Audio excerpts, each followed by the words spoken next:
కాలువ ఆక్రమణ చేసిన బాలాజీ డెవలపర్స్ యాజమాన్యం మీద కఠిన చర్యలు తీసుకోవాలని అఖిలపక్ష నేతలు డిమాండ్ చేశారు. కడప నగరం రామాంజనేయపురంలో 424/4C 425 సర్వే నెంబర్లలో ఉన్న కాలువను పూడ్చి రియల్ ఎస్టేట్ వ్యాపారం చేసిన బాలాజీ డెవలపర్స్ యాజమాన్యం మీద కఠిన చర్యలు తీసుకోవాలని వామపక్షాల నేతలు డిమాండ్ చేశారు. కడప నగరంలోని రామాంజనేయపురంలో ఉన్న బాలాజీ డెవలపర్స్ యాజమాన్యం ఆక్రమించిన కాల్వ స్థలాన్ని వంకను అఖిలపక్ష నేతలు సందర్శించారు. ఈ సందర్భంగా వారు మాట్లాడుతూ బాలాజీ డెవలపర్స్ యాజమాన్యం అనాదిగా వస్తున్న వంకను మూసివేసి నీటిని క్రిందికి ప్రవాహం లేకుండా చేశారని ఆరోపించారు. దీని మీద గత వైసీపీ ప్రభుత్వం, ప్రస్తుత టీడీపీ ప్రభుత్వం పట్టించుకోకుండా యాజమాన్యానికి అనుకూలంగా వ్యవహరించారని ఆయన విమర్శించారు. అధికార పార్టీ నేతలు కాలువకు అడ్డంగా కట్టిన గోడను తొలగించినా మళ్లీ ఆ కాలువకు అడ్డంగా గోడ నిర్మించారని ఆయన అన్నారు.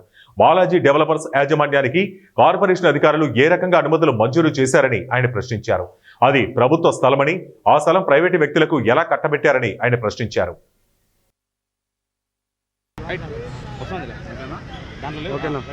కడప నగరం రామాంజనేయపురం జర్నలిస్ట్ కాలనీ ప్రాంతంలో బాలాజీ డెవలపర్స్ వెంచర్ వేశారు.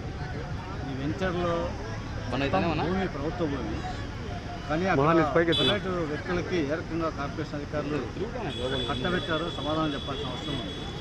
పైగా వేసినటువంటి వెంచర్లో కూడా పైన సబ్జెక్ట్ నుంచి మహిళా పాలిటెక్నిక్ నుంచి చర్చి నుంచి కిందికి వచ్చేటువంటి ప్రధానమైన వంకని కాలువలో తగ్గించారు. ఆ కాలువను కూడా పూర్తి చేసి మొత్తం వెంచర్లో ఫ్లాట్లు అమ్మారు.